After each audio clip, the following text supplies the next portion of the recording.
पता तो सत्संग में ही मिलेगा। और सुग्रीव की विशेषता यही है कि सुग्रीव सत्संग के पर्वत पर बैठा है, पहली विशेषता। और दूसरी विशेषता क्या है सुग्रीव की, कि सुग्रीव किसकी छत्र छाया में बैठा है, किसकी कृपा में जीता है सुग्रीव, कह रहा सचिव सहित सुग्रीवा। और सुग्रीव के सचिव कौन है, सुग्रीव के सचिव कौन है, कौन है सुग्रीव के सचिव, हनुमान जी महाराज। सुग्रीव के सचिव कौन है, हनुमान जी महाराज। और जो हनुमान जी की कृपा में जीता है, जो हनुमान जी की छत्र छाया में जीता है, उसका कौन क्या बिगाड़ सकता है। अरे फाणूस बनकर जिसकी रक्षा हवा करे, फाणूस बनकर जिसकी रक्षा हवा करे, वह क्षमा क्या बुझे जिसे रोशन खुदा करे। वो क्षमा क्या बुझे जिसे रोशन ही परमात्मा करता हो।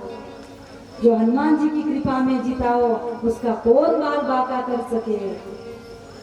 ऐसे सुग्रीव हनुमान जी के सही। अब सुग्रीव को कोई भी यदि मंत्रणा करनी हो, सचिव यानी मंत्री, कोई भी मंत्रणा करनी हो तो वो सलाह मशवरा किससे लेंगे, हनुमान जी से, मंत्री से लेंगे। और जो हनुमान जी की सुनेगा, जो हनुमान जी की कृपा में जिएगा, उसका तो कुछ बिगाड़ होने वाला ही नहीं है। और हनुमान जी महाराज क्यों सुग्रीव के साथ में है, हनुमान जी महाराज क्यों सुग्रीव के साथ में है। एक तो जो राम, जिसे राम प्रिय हो, जिसे राम कथा राम नाम प्रिय हो, हनुमान जी महाराज उसके साथ में तो होते ही होते हैं। लेकिन हनुमान जी इसीलिए भी सुग्रीव के साथ में है क्योंकि हनुमान जी के गुरु कौन है, भगवान भुवन भास्कर सूर्य भगवान हनुमान जी की गुरु है। और हनुमान जी ने सूर्य की ओर अपना मुख कर सूर्य से विद्या अध्ययन की, विद्या ग्रहण की। और जब विद्या अध्ययन पूर्ण हुआ और हनुमान जी ने कहा गुरु महाराज क्या दक्षिणा दूं, तो सूर्य भगवान ने कहा हनुमान मुझे अभी तो कुछ नहीं चाहिए, लेकिन मेरे अंश से इस पृथ्वी पर सुग्रीव आने वाले हैं। हमने राम जन्म के दिन देखा था ना कि सारे देवता बानर का रूप लेके इस धरती पे आए, सारे देवता।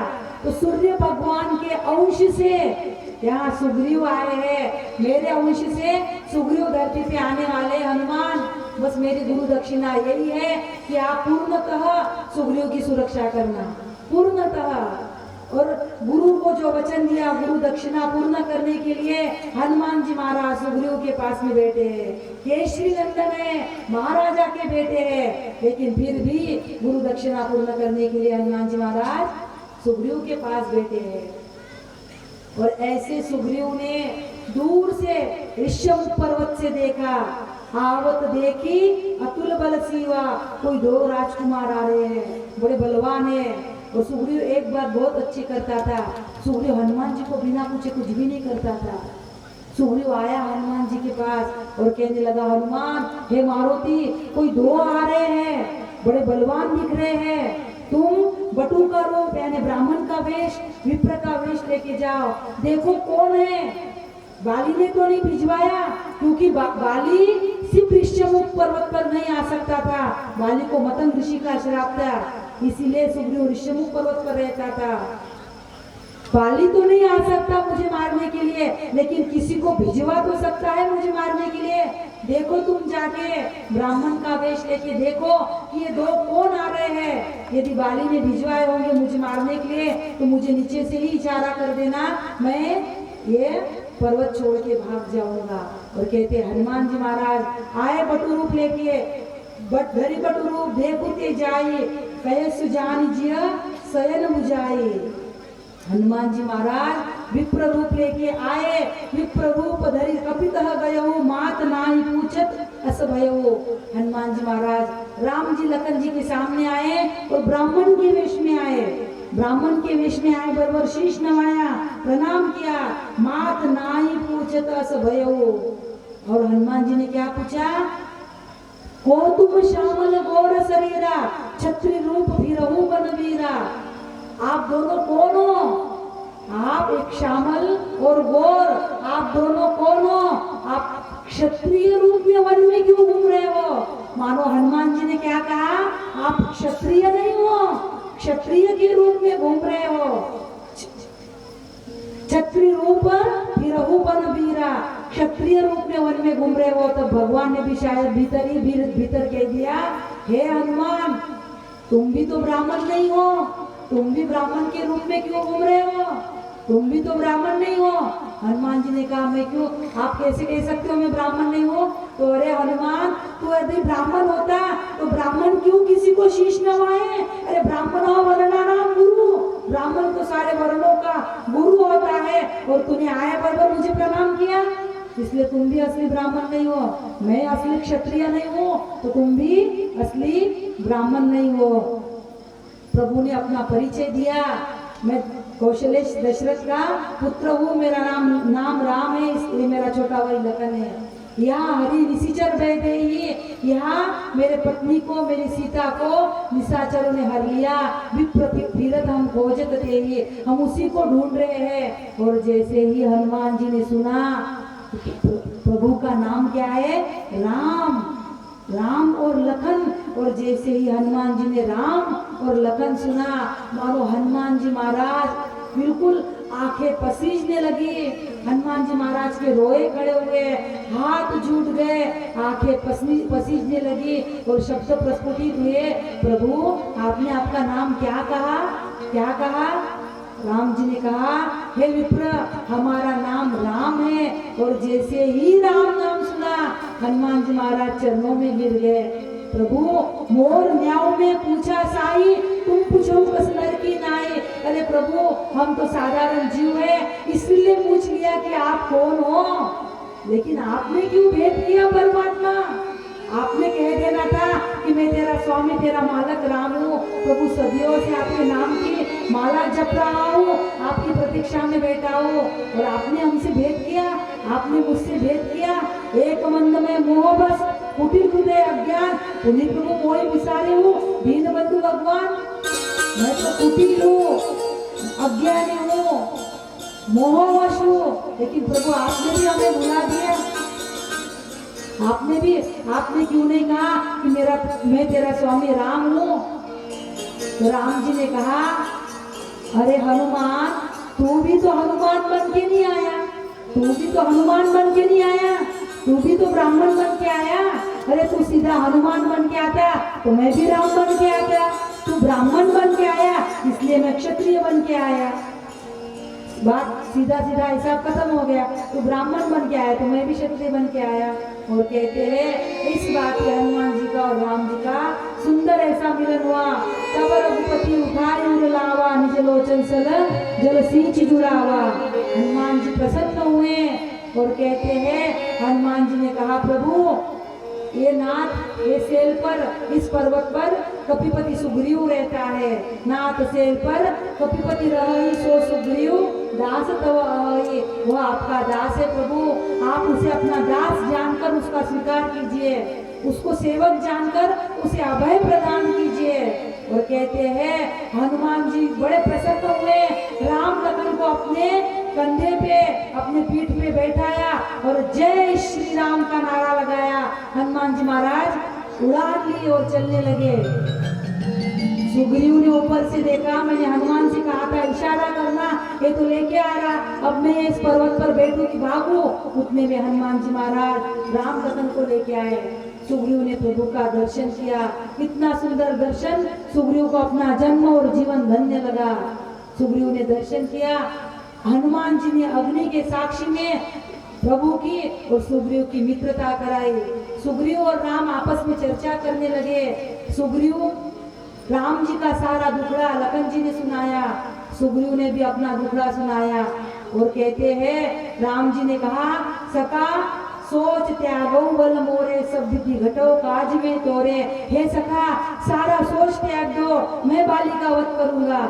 सुग्रीव ने कहा, प्रभु बाली का वध इतना आसान नहीं है, अगर बाली का वध करना है तो ये दुंदुभी राक्षस की अस्थियां और ये 7 ताल के वृक्ष है, जो इसको एक बाण में ढहा देगा, गिरा देगा, वही बाली का वध कर सकता है। परमात्मा ने एक ही बाण में दुंदुभी राक्षस की अस्थियां और 7 ताल के वृक्ष एक ही बाण में ढहा दिए। तब सुग्रीव को विश्वास हो गया कि अब परमात्मा बाली का वध कर सकते हैं। सुग्रीव आया अपनी गदा लेकर, बाली को पुकारने लगा, है बाली चल निकल घर के बाहर, दबाकर बैठा है घर के भीतर, स्त्री के पल्लू में छिपा है। बाली को लगा कि ये धूम दबाकर भागकर बैठने वाला आज मुझे ललकार रहा, क्या बात है। और कहते हैं बाली की पत्नी तारा ने कहा, प्रभु वो जिन दो राजकुमारों से मिले हैं वो परमात्मा है, तुम उनसे लड़ने के लिए मत जाओ। तब बाली ने कहा, सुनो तारा, यदि परमात्मा है तो परमात्मा समदर्शी होता है, परमात्मा न्याय करेंगे, लेकिन सुग्रीव ने मुझे ललकारा है तो मैं जाऊंगा। और बाली आया अपनी गदा लेकर, बाली और सुग्रीव का बड़ा घमासान युद्ध हुआ। बाली ने एक गदा का प्रहार किया तो सुग्रीव व्याकुल हो गया। सुग्रीव व्याकुल होकर आया, प्रभु को उलाहना देने लगा, वाह प्रभु, आपने मुझे युद्ध करने के लिए भेज दिया और कहा कि मैं पीछे से बाण मारूंगा, आपने तो मारा ही नहीं, अच्छा होगा मैं भाग के आया, नहीं तो मैं आज तो मर जाता। तब सुग्रीव को राम जी ने कहा, हे सुग्रीव, तुम एक रूप तुम भ्राता दो, तुम दोनों भाई एक जैसे हो। मैं समझ नहीं पाया कौन बाली कौन सुग्रीव। परमात्मा ने अपने हाथ का स्पर्श सुग्रीव के शरीर से किया, सुग्रीव का शरीर वज्र समान हो गया, पूरी शरीर की पीड़ा मिटी। परमात्मा ने एक माला सुग्रीव के गले में पहनाई, फिर से सुग्रीव को युद्ध करने के लिए भेजा। सुग्रीव और बाली में बहुत युद्ध हुआ और परमात्मा ने वृक्ष की आड़ में सुग्रीव बाली को मार दिया। और जैसे ही बाली को बाण लगा, बाली ने कहा कि वाह प्रभु, मैं बैरी सुग्रीव प्यारा, अवगुण कवन नाथ मोई मारा, धर्म हेतु अवतर्यु गोसाई, मारे हो मोई व्याध की नाई। परमात्मा मैं बैरी और सुग्रीव तुमको प्यारा हो गया, मेरा कौन सा ऐसा अवगुण है प्रभु जो मुझे मार दिया, और धर्म के लिए आपका अवतार हुआ और मुझे एक व्याध के जैसा मार दिया। प्रभु कहे, तू मुझे धर्म सिखाएगा, मुझे अनुज बधु भगनी सुत नारी सुनुसट कन्या समयचारी। अनुज बधु यानी छोटे भाई की पत्नी, बहन, अपनी पुत्र वधु और कन्या एक चारों एक जैसी होती है। नहीं कुदृष्टि लोग कहीं जोई, इन्हें जो कुदृष्टि से देखता है उसको मारने में कोई पाप नहीं लगता। और ये पाप तूने किया है, तूने छोटे भाई की पत्नी का हरण किया, ये पाप तूने किया है, तेरे अधार्मिकता को देखकर मैंने तुझे मारा। और कहते हैं बाली ने कहा, प्रभु आपके हाथों से मैं मरने के बावजूद भी अब मैं पापी हूँ क्या, अजो हूँ मैं पापी, अभी आपके हाथ से मुझे बाण लगा, मैं अभी भी पापी हूँ। हाँ पापी था ऐसा कहो, अब मैं पापी नहीं। और कहते हैं प्रभु ने सुग्रीव से कहा और बाली से कहा कि बाली, यदि तुमको ये प्राणों को रखना हो तो रख सकते हो। सुग्रीव ने कहा, नहीं प्रभु, जन्म जन्म मुनि जतन कराए, अंत राम कही आवत नाये। हे परमात्मा, जन्म जन्म मुनि यत्न करते हैं, प्रयास करते हैं कि अंत समय में आपका नाम आ जाए, अंत राम कही कहना तो बहुत चाहते हैं लेकिन आवत नहीं, अंत समय में आपका नाम नहीं आता प्रभु। और ऐसे आप मेरे समक्ष खड़े हो, अपने प्राणों को रखकर क्या करो। सुग्रीव ने प्राणों का त्याग किया। सुग्रीव की पत्नी तारा को प्रभु ने ज्ञान दिया और कहते हैं किष्किंधा के राजगादी पर सुग्रीव का राज्याभिषेक हुआ। और परमात्मा, अभी वर्षा ऋतु लगने वाली है, इसलिए प्रवर्षण पर्वत पर परमात्मा आकर रुकने लगे। 4 महीने वर्षा ऋतु के बीत गए, निर्मल ऐसी शरद ऋतु आई। और राम जी लखन जी से कहे कि लखन, वर्षा ऋतु बीत गई, शरद ऋतु भी आ गई, लेकिन सुग्रीव ने भी मेरी सुधि बिसार दी, सुग्रीव भी मुझे भूल गया। जिस बाण से मैंने बाली का वध किया उसी बाण से मैं सुग्रीव को भी मार सकता हूँ, लेकिन मैं आज नहीं कल मारूंगा। लखन जी के क्रोध आज आया और बाण कल मारोगे, क्योंकि प्रभु को पता था सुग्रीव के पास हनुमान है और हनुमान आज सुग्रीव को, बाली को जगा देगा, सुग्रीव को जगा देगा। इसीलिए परमात्मा ने कहा मैं कल मारूंगा।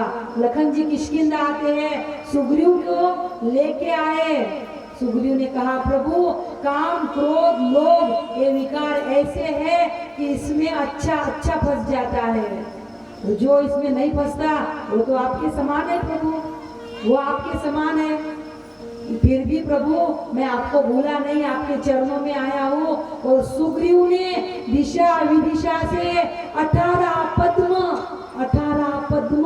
वानरों को बुलाया। वानरों की सेना इकट्ठी हुई, पूर्व पश्चिम उत्तर दक्षिण दिशा विदिशा सभी दिशाओं में सुग्रीव ने वानरों को भेजा, सभी दिशाओं में। और कहते हैं दक्षिण दिशा की ओर हनुमान जी, जामवान, नल, नील, अंगद, हनुमान जी को परमात्मा ने अपनी मुद्रिका दी, मुद्रिका चिन्ह स्वरूप दी, सीता जी के लिए प्रेम संदेशा दिया। और दक्षिण दिशा की ओर जो टुकड़ी जा रही थी, हनुमान जी उसमें थे, हनुमान जी को परमात्मा ने प्रेम संदेशा दिया और मुद्रिका दी। सारे वानर विदा हुए और वानर कहाँ आए? वानर व्याकुल होने लगे। हनुमान जी ने एक गुफा में ले जाकर वानरों को जल पिलाया। वह स्वयं प्रभा देवी की गुफा थी।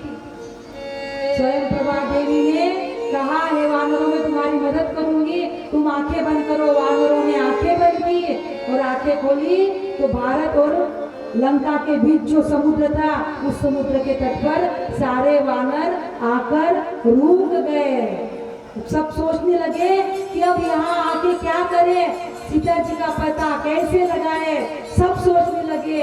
उसी समय सारे वानरों की बातें संपाति ने, जो गुफा में था, संपाति ने सुनी। संपाति ने आकर बाहर देखा, बाप रे बाप, मुझे जगदीश्वर ने इतना आहार एक साथ दे दिया, अब मैं सारे वानरों को खा लूंगा। जैसे सारे वानरों ने सुना कि ये संपाति हमें खाएगा, तो अंगद ने युक्ति से एक सुंदर बात बताई। जटायु का जो बलिदान है, जटायु का बलिदान सुनाया। और कहते हैं जटायु का बलिदान सुनकर संपाति कहने लगा, मैं तुम्हें नहीं खाऊंगा वानरों। एक उड़ान ली संपाति ने, आकाश में एक उड़ान ली, नीचे उतरा और संपाति ने कहा, हे वानरों, तुम्हें पता है जानकी कहाँ है?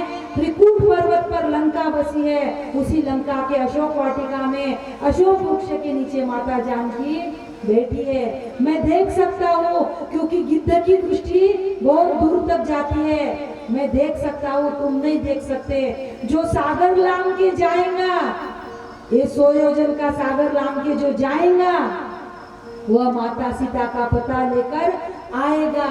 संपाति ने पता तो बता दिया माता सीता कहाँ है, लेकिन अब ये सोचने लगे सारे वानर, इतना बड़ा सागर लांग कर कौन जाएगा। सब अपने अपने बल का बखान करने लगे।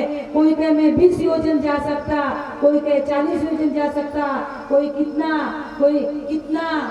जामवन जी कहे, जब वामन भगवान ने अवतार लिया था और एक पग परमात्मा का आकाश की ओर गया था, तब मैंने 2 घटिका में 7 परिक्रमा कर ली थी, तब मैं युवा था, अब मैं बूढ़ा हो गया, मैं अब नहीं जा सकता। अंगद कहीं जाऊं मैं पारा, जिया संशय कछुपीर निवारा। अंगद कहे मैं जा तो सकता लेकिन आ नहीं सकता। सारे अपने अपने बल का बखान करने लगे, लेकिन जिसे काम करना है वो चुपचाप एक कोने में माला जप रहा। जामवान जी ने देखा हनुमान कहाँ है, हनुमान कहाँ है। तब जामवान जी ने हनुमान जी से कहा, क्या कहा? कही रिचि पति सुनो माला,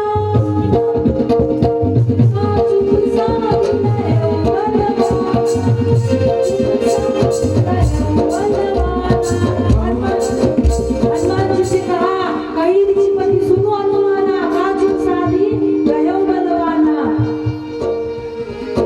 पवन तनय पद पवन समाना,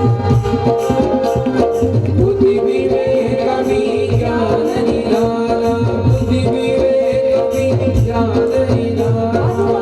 तुम पवन के पुत्र हो, पवन के समान तुम में बल है, तुम बुद्धि विवेक विज्ञान की खान हो, तुम क्या कर रहे हो?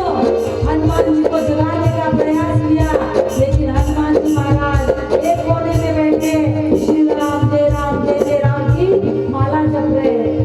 हनुमान जी महाराज बिल्कुल उठने के तैयार नहीं। हनुमान जी की प्रशंसा की, फिर भी हनुमान जी नहीं उठे। अब जामवान जी कहने लगे, क्या कहने लगे? कवन सुभाष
और जैसे ही हनुमान जी ने सुना, सुनत ही भयऊ पर्वताकारा, हनुमान जी महाराज विशाल विराट काय होने लगे। इतने विशाल हो गए, हनुमान जी ने कहा जामवंत में पूछो तो ही, हे जामवान मैं आपसे पूछना चाहता हूँ, कुछ तो सिखाओ दीजिए कोई, कहो क्या करूँ मैं, लंका में जाऊँ, पूरे लंका को लंगूर में बांधकर सागर में डुबो दूं, हे जामवान पूछो क्या, बताओ मैं क्या करूं। जामवान जी ने कहा इतना कुछ नहीं करना है, आप लंका जाइए, सीता जी का पता लगा कर आइए, परमात्मा यहाँ से सारे वानरों की सेना लेकर यहाँ से जाएंगे और नारदादी मुनि सारे प्रभु का विमलेश गाएंगे और भवसागर पार करेंगे। यहाँ पे किष्किंधा कांड विराम होता है। इति श्रीमद् रामचरितमानसे सकल कलिकलुष ध्वंसने चतुर्थ सोपान किष्किंधा कांड समाप्त और पंचम सोपान सुंदर कांड बाबा जी आरंभ कर रहे हैं। सुंदर ऐसा सुंदर कांड है, बहुत सुंदर है। एक एक चौपाई में ऐसा ऐसा रस, ऐसे ऐसे रहस्य भरे हैं। जीवन को यदि सुंदर बनाना हो मेरे भाई बहन, ज्यादा तो विश्लेषण नहीं करेंगे, लेकिन जीवन को यदि सुंदर बनाना हो तो प्रतिदिन सुंदरकांड का पाठ करना, प्रतिदिन नहीं कर सकते तो कम से कम मंगलवार और शनिवार को भी जरूर करना। तो मंगलवार और शनिवार ऐसे सुंदरकांड का सुंदर पाठ बहुत सुंदर है, जीवन को सुंदर बनाता है। हनुमान जी भले ही बंदर है लेकिन जीवन को सुंदर बनाते हैं। बहुत एक एक चौपाई में इतना रस भरा है, लेकिन टाइम कुछ भी नहीं है, पहले ही ऑलरेडी लेट चल रही है गाड़ी, लेकिन फिर भी सुंदरकांड लेना जरूरी है। चाहे गीतांजलि एक्सप्रेस से लो, चाहे राजधानी एक्सप्रेस से लो, लेकिन सुंदरकांड लेना जरूरी है। इसीलिए हम सुंदरकांड में प्रवेश करें। 3 श्लोक है, आपको पता ही है, ज्यादा विश्लेषण में नहीं रुकेंगे। और तुलसीदास जी बाबा सर्वप्रथम चौपाई देते हैं। क्या चौपाई देते हैं? जाम्बवंत के वचन सुहाए, सुनि हनुमंत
हनुमान जी वानरों से कह रहे, हे वानरों मेरी प्रतीक्षा करना, जब तक मैं लौट के नहीं आऊं, कंदमूल फल का आहार लेना, कंदमूल फल का भोजन लेना, जब तक मैं लौट के ना आऊं। और परम पुरुषार्थी हनुमान जी सबको प्रणाम कर रहे हैं, परम पुरुषार्थी हनुमान जी।